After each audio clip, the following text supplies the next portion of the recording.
પછાત સમાજનો અવાજ ઉઠાવવાની વાત આવે છે, પછાત સમાજને કંઈક આપવાની વાત આવવામાં આવે છે, મુખ્યમંત્રી બનાવવાની વાત હોય કે પ્રદેશ પ્રમુખ બનાવવાની વાત હોય ત્યારે માત્ર ને માત્ર પછાત સમાજના નેતાઓનો ખાલી મત પૂરતો ઉપયોગ કરવામાં આવે છે, પછી ચૂંટણી પડી જાય પછી એને હાસ્યમાં ધકેલી દેવામાં આવે છે. આજે રાજીનામું આપ્યું એનો આ લેટર છે.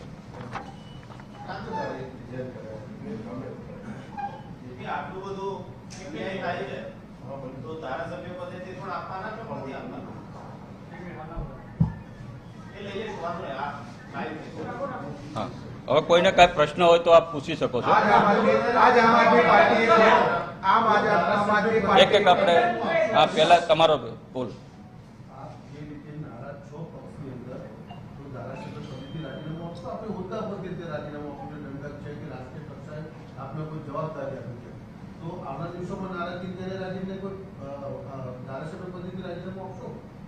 એ મારી બોટાદની જનતાને હું પૂછીશ, ત્યાં મારી બોટાદની જનતા વચ્ચે જઈશ, કારણ કે મારી બોટાદની જનતાએ મારી ઉપર ભરોસો મૂકી અને મને પદ આપ્યું છે. હું મારી બોટાદની જનતાને અધવચ્ચે રઝળી જાય એવું કોઈ કાર્ય કરવા માંગતો નથી. આજ આમ આદમી પાર્ટીએ તમને મેન્ડેટ આપ્યો હતો અને પાર્ટીના મેન્ડેટ ઉપર, કારણ કે તમે ઉમેશ મકવાણા તરીકે નથી ચૂંટાયા, તમે આમ આદમી પાર્ટીના કેન્ડિડેટ તરીકે ચૂંટાઈને આવ્યા છો. હવે એ જ પાર્ટી તમને સારી નથી લાગતી તો પાર્ટીમાં રહેવાનો મતલબ શું તમારે? એના બેનર ઉપર અત્યારે તમે રાજીનામું આપી દો, જનતાને પૂછીને આવ્યા છો વાત પ્રિન્સિપલના જોડે સંગઠનમાં ત્યાં કોઈ ઘણા બધા મારા આમ આદમી પાર્ટીના જે પદાધિકારી છે એની સાથે ચર્ચા વિચારણા થઈ હતી, ઘણા સાથે મારે વાત પણ થયેલી છે. આ હું રાજીનામું માત્ર ને માત્ર પદ ઉપરથી આપું છું. આમ આદમી પાર્ટીના કાર્યકર્તા તરીકે પહેલાં પણ ચાલુ હતો, આજે પણ હું ચાલુ છું, બરાબર. એટલે પાર્ટીના કાર્યકર્તા તરીકે હું કામ કરવાનો છું, પદ ઉપરથી રાજીનામું આપું છું. એનો મતલબ શું ઉમેશભાઈ? જો પાર્ટીમાં પછાત વર્ગનું, તમારા સમાજનું કંઈ ઉપજતું નથી, કોઈ પાર્ટીમાં માનતું નથી, તો તમારે પાર્ટીમાં રહેવાનો મતલબ શું છે? પછી તમે એટલે તો ભાજપમાંથી નીકળી ગયા હતા. પદ ઉપરથી રાજીનામું આપું છું એટલા માટે કે જે પદ ઉપર હું હતો વિધાનસભાના દંડક તરીકે, રાષ્ટ્રીય જોઈન્ટ સેક્રેટરી તરીકે, એમાં હું ક્યાંક ને ક્યાંક મારા ગુજરાતના સમાજને ન્યાય નહોતો અપાવી શકતો, મારા પછાત સમાજને ન્યાય નહોતો અપાવી શકતો. અને આગામી સમયમાં ટૂંક જ સમયની અંદર જે ગુજરાતનો અમારો જે પછાત સમાજ છે બધા દરેક આગેવાનોની હું ગાંધીનગરમાં અમારી મિટિંગ ટૂંક સમયમાં મળવાની છે, ત્યારે જે સમાજના લોકો નિર્ણય લેશે એ ચોક્કસ આપને અમે આગામી સમયમાં જણાવશું. ગોપાલ ઇટાલિયાની જીત થઈ અને તમને ખબર પડી કે દંડક પદ હવે છોડવું પડશે, એટલા માટે આ પ્રકારનો ઘટનાક્રમ છે. ઉમેશ મકવાણાની પાર્ટી પર આ બ્લેકમેલિંગ છે, કારણ કે ગોપાલ ઇટાલિયા ધારાસભ્ય બન્યા હતા, હવે એને દંડક બનાવવાના હતા. તમને પાર્ટીએ એવું કીધું તમારે પદ છોડવાનું છે, ગોપાલભાઈને દંડક બનાવવાના છે, એટલા માટે તમે રાજીનામું આપો છો, પાર્ટીને બ્લેકમેલ કરો. નહીં, આજ સુધીમાં મને પાર્ટી તરફથી એવો કોઈ મેસેજ આપવામાં આવ્યો નથી, મારી સાથે કોઈ વાત કરવામાં આવી. હા, મીડિયાના અમુક મિત્રોએ આ વાત કરી છે. અને રહી વાત, મેં કીધું દંડક માત્ર નથી, હું એક આમ આદમી પાર્ટીનો રાષ્ટ્રીય જોઈન્ટ સેક્રેટરી પણ છું, એ પદેથી પણ હું રાજીનામું આપું. એટલે કોઈએ મને પાર્ટી માટે રાજીનામું આપવા માટે કોઈ મજબૂર કરતું હોય અને માત્ર ને માત્ર ગોપાલ ઇટાલિયાના કારણે હું રાજીનામું આપું છું એવું કાંઈ નથી.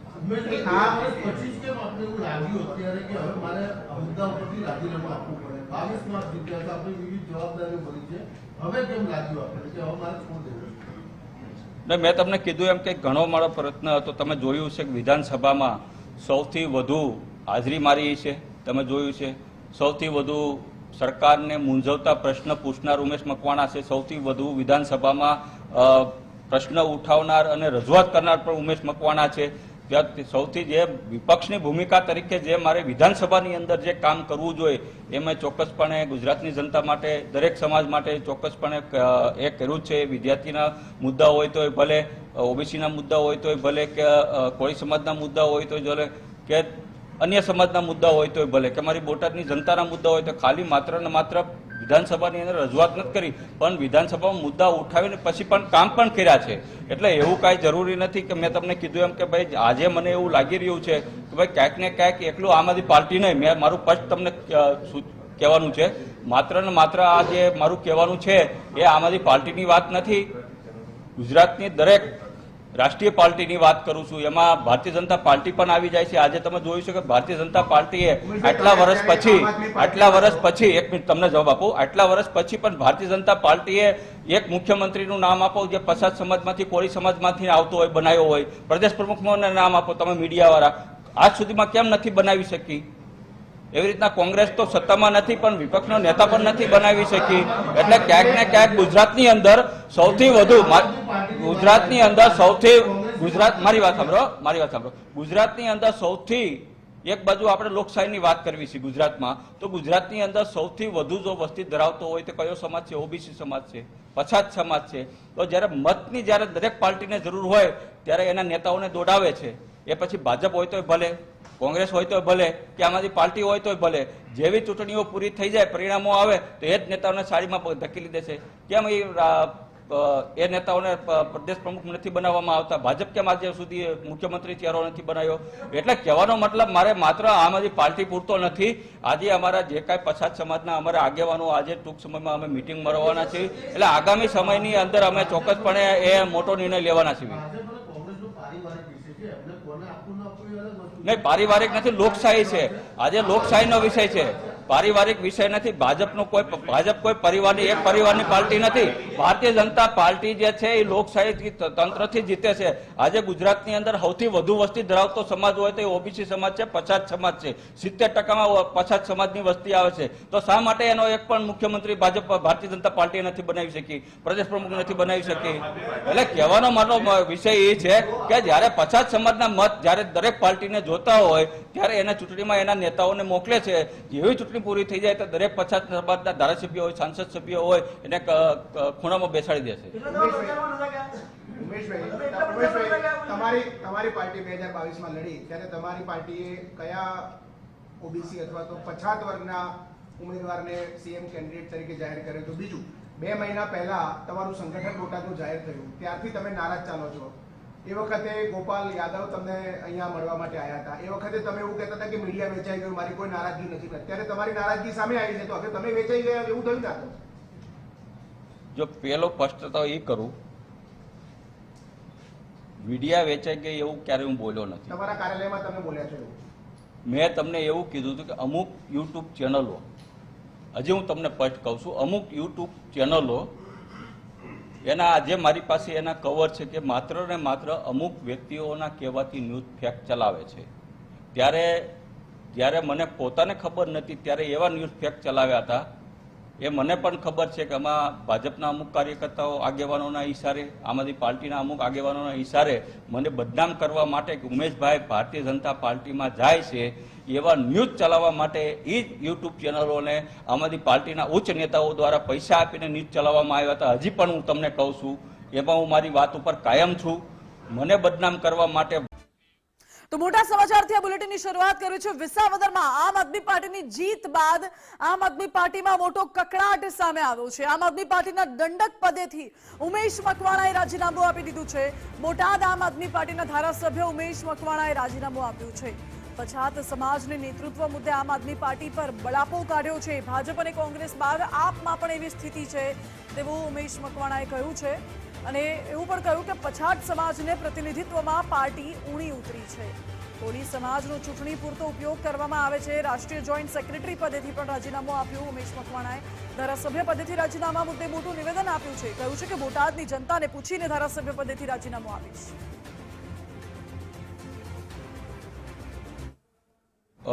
હાલ અત્યારે મારી પાસે વિધાનસભાના આમ આદમી પાર્ટીના દંડક તરીકેની એક જવાબદારી ચાલુ છે. એમાંથી હું રાજીનામું આપું છું. હાલ અત્યારે રાષ્ટ્રીય જોઈન્ટ સેક્રેટરીની મારી પાસે અત્યારે જવાબદારી છે. એમાંથી પણ હું રાજીનામું આપું છું. મારા શીર્ષ નેતૃત્વ માનનીય અરવિંદ કેજરીવાલને મેં આ રાજીનામું એમના પર્સનલ વોટ્સઅપ કરી અને મેં મોકલી દીધું છે અને વિનંતી કરી છે કે પાર્ટી મને દરેક પદ ઉપરથી જવાબદારી મુક્ત કરે. એ મારી બોટાદની જનતાને હું પૂછીશ. ત્યાં મારી બોટાદની જનતા વચ્ચે જઈશ, કારણ કે મારી બોટાદની જનતાએ મારી ઉપર ભરોસો મૂકી અને મને પદ આપ્યું છે. હું મારી બોટાદની જનતાને અધવચ્ચે રઝળી જાય એવું કોઈ કાર્ય કરવા માગતો નથી.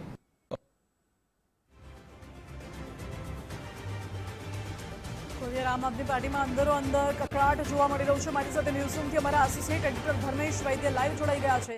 ધર્મેશ, હજુ તો વિસાવદરની ચૂંટણી આમ આદમી પાર્ટી જીતી છે અને 5 પાંડવો વિધાનસભામાં જવાની વાત હતી. એ પહેલા જ ઉમેશ મકવાણાનું રાજીનામું આવી ગયું.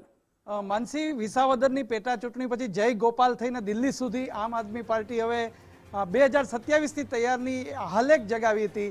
એવા સંજોગોમાં છેલ્લા 24 કલાકથી ઉમેશ મકવાણા, બોટાદના આપના ધારાસભ્ય, કંઈક નવા જૂની કરશે, કંઈક નવા જૂની કરશે. આખરે પત્રકાર પરિષદ પછી જે અટકળો હતી એનો અંત આવ્યો છે.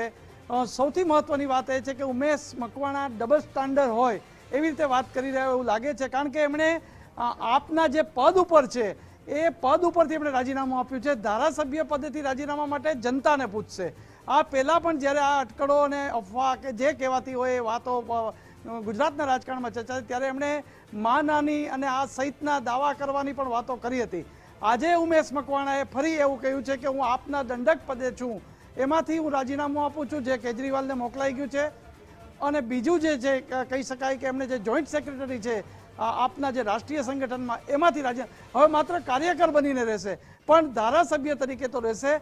હજી એ મુહૂર્ત નથી આવ્યું. એમનું કહેવાનું છે કે જનતાને પૂછીશ. આ સંજોગોમાં એમણે જે વાત કરી એ પણ બહુ મહત્વની છે માનસી. એમણે કીધું ભાજપમાં હું રહી ચૂક્યો છું, એમાં જે કહી શકાય કે પછાત અને ઓબીસીને સ્થાન નથી મળતું. કોંગ્રેસમાં પણ આ સ્થિતિ છે અને હું એ દ્રષ્ટિએ હું આપમાં જોડાયો હતો, પણ એમાં પણ આ સ્થિતિ છે. એટલે પછાત અને ખાસ કરીને કોળી સમાજના નેતાઓનો માત્ર ચૂંટણી પૂરતો જ ઉપયોગ થાય છે. એટલે આ જે ઉમેશ મકવાણાનું આ નિશાન, આ નિવેદન બહુ મહત્વનું સૂચક કરે, કારણ કે હજી સંગઠન બાકી છે ભાજપ કોંગ્રેસ બે માટે. હવે તો કહી શકાય, કારણ કે શક્તિસિંહે પણ રાજીનામું આપ્યું છે. આવા સંજોગોમાં ઉમેશ મકવાણાએ આજે જે કીધું છે કે કોળી સમાજના જે નેતાઓ છે એ માત્ર ચૂંટણી પૂરતો જ ઉપયોગ કરવામાં આવે છે, એમને આવા કોઈ પદ નથી મળતા. એમણે ભાજપમાં પણ અનુભવ કરી લીધો, કોંગ્રેસ તો આવું કરી જ રહી છે, પણ આમ આદમીમાં 2020માં એટલે જોડાયા હતા અને 22માં તેઓ જીત્યા છે. પણ અત્યારે માત્ર કાર્યકર તરીકે રહેશે. દંડક અને રાષ્ટ્રીય જે જોઈન્ટ સેક્રેટરી હતા એનામાંથી એમણે રાજીનામું આપ્યું છે. એટલે જોવાનું એ છે કે ભાજપમાંથી જે વાત હતી કે ભાજપમાં જશે એ નહીં. આપણી સાથે વિજય દેસાઈ પણ જોડાયેલા હતા. આની પહેલાં પણ એક અફવા જો કે વાત છે વહેતી થઈ હતી. આખરે અત્યારે એણે પક્ષના હોદ્દા ઉપરથી રાજીનામા આપ્યા છે. ધારાસભ્ય પદેની શું કહેશો? પક્ષના હોદ્દામાં રાજીનામા સાથે ચર્ચા એ છે કારણ કે એમના જે શબ્દો છે એ શબ્દોની અંદર આમ આદમી પાર્ટી પર સીધા આકરા પ્રહાર છે. એમને બળાપો વ્યક્ત કર્યો છે કે હું જે જોઈને પાર્ટીમાં જોડાયો હતો એમાં પણ ક્યાંક ક્ષતિ રહી છે. 2020 પહેલા તેઓ ભારતીય જનતા પાર્ટીમાં હતા, એબીવીપી સાથે સંકળાયેલા હતા, આરએસએસ સાથે સંકળાયેલા હતા. બધી જ વાતો તેમણે કરેલી છે. પણ અત્યારે જે મુદ્દો લઈને આવ્યા છે એ કહી રહ્યા છે કે ભારતીય જનતા પાર્ટી કોળી સમાજને, પછાત વર્ગને કોઈ પણ પ્રકારે પ્રાધાન્ય નથી આપતું. એ જ રીતે કોંગ્રેસ નથી આપી શકી, તો આમ આદમી પાર્ટી પણ નથી આપી શકી. જે પાર્ટીના પોતે જોઈન્ટ સેક્રેટરી છે રાષ્ટ્રીય કક્ષાના, એ પાર્ટીના અહીંયા વિધાનસભામાં દંડક છે, એ વ્યક્તિ રાજીનામું આપતી વખતે આ બધા બળાપા કાઢે છે. ત્યારે રાજકીય ચર્ચાઓ એ તે જ બની છે કે અગાઉ તેમના રાજીનામાની વાત થઈ હતી ઘણી વખત, પણ પરંતુ તત્કાલીન સમયે અફવા ગણાવીને તેઓ ફરી ગયા હતા. પરંતુ ફરીથી જ્યારે વિસાવદરમાં જે પ્રકારે આમ આદમી પાર્ટી જીતી ત્યારથી એક ચર્ચા એ છે કે ગોપાલ ઇટાલિયા હવે વિધાનસભામાં આપનું નેતૃત્વ કરશે, એટલે દંડક બનવાની વાત આવે છે. ત્યાંથી આપોઆપ તેમને આ ખુરશી ખાલી કરવા માટે રાષ્ટ્રીય પ્રેશર આવે એ પૂર્વે પોતે રાજીનામું કેજરીવાલને મોકલી અને એ દંડકનું પદ ખાલી કરવાની સાથે સાથે રાષ્ટ્રીય સેક્રેટરીનું પદ છે એ પણ છોડ્યું અને સાથે બળાપો વ્યક્ત કર્યો. પરંતુ મુદ્દો કોળી સમાજનો લઈને ફરીથી આવ્યા છે.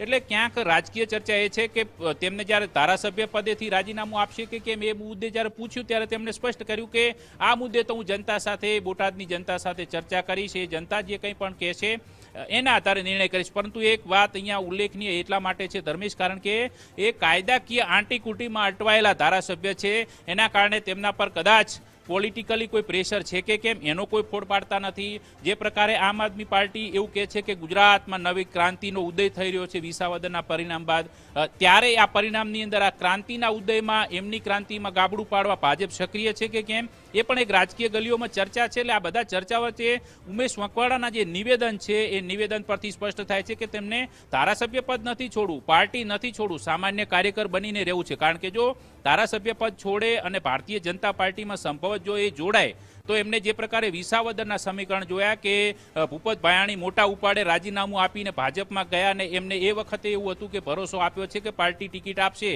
પણ સમીકરણો જે સ્થાનિક સ્તરે રચાયા એમાં ભૂપત ભાયાણી લબડી પડ્યા અને હવે તો રાજકીય રીતે એવું જોઈએ તો તેમના માટે એક જોખમ છે અસ્તિત્વ ટકાવવું, કારણ કે ત્યાં પણ અનેક પક્ષ પલટું આવેલા હતા, એમાં હર્ષદ રીબડિયા પણ હતા.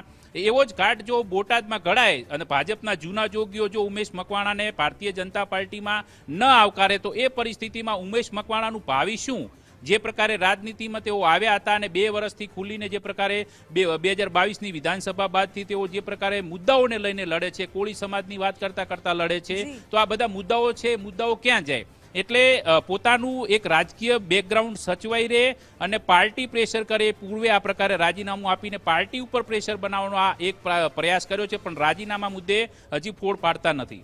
ચોક્કસ. તો માનસી, જેમ વિજય દેસાઈએ કીધું કે જે મહત્વની વાત કહી શકાય કે રાજીનામા માટે હજી કેની રાહ જોવાય, કારણ કે વિસાવદરની જે તાજેતરની ચૂંટણીમાં પણ ઉમેશ મકવાણા ગેરહાજર હતા, કે જ્યાં કોળી સમાજનું પ્રભુત્વ છે એ ત્યાં ગોપાલ ઇટાલિયા જીત્યા છે અને ત્યાં ઉમેશ મકવાણાની ગેરહાજરી હતી, એ પણ મીડિયામાં ચર્ચાતી વાત હતી. આવા સંજોગોમાં હવે જોવાનું એ રહે છે કે જનતાને પૂછવાનું રહેશે કે 800 દિવસ સુધી માત્ર ધારાસભ્ય અને કાર્યકર બનીને આમ આદમી પાર્ટીના ઉમેશ મકવાણા રહેશે. જી ધર્મેશ, બિલકુલ આપ જોડાયેલા રહેજો, આપની પાસેથી વધુ અપડેટ્સ મેળવીશ. અત્યારે તો સૌથી મહત્વની વાત તો એ છે કે ઉમેશ મકવાણાએ ધારાસભ્ય પદેથી રાજીનામું નથી આપ્યું. એ બાબતે ઉમેશ મકવાણાએ કહ્યું છે કે બોટાદની જનતાને પૂછીને ધારાસભ્ય પદેથી રાજીનામું આપીશ. શું કહ્યું ઉમેશ મકવાણાએ એ પણ ફરી એકવાર આપને સંભળાવીએ. હાલ અત્યારે મારી પાસે વિધાનસભાના આમ આદમી પાર્ટીના દંડક તરીકેની એક જવાબદારી ચાલુ છે, એમાંથી હું રાજીનામું આપું છું.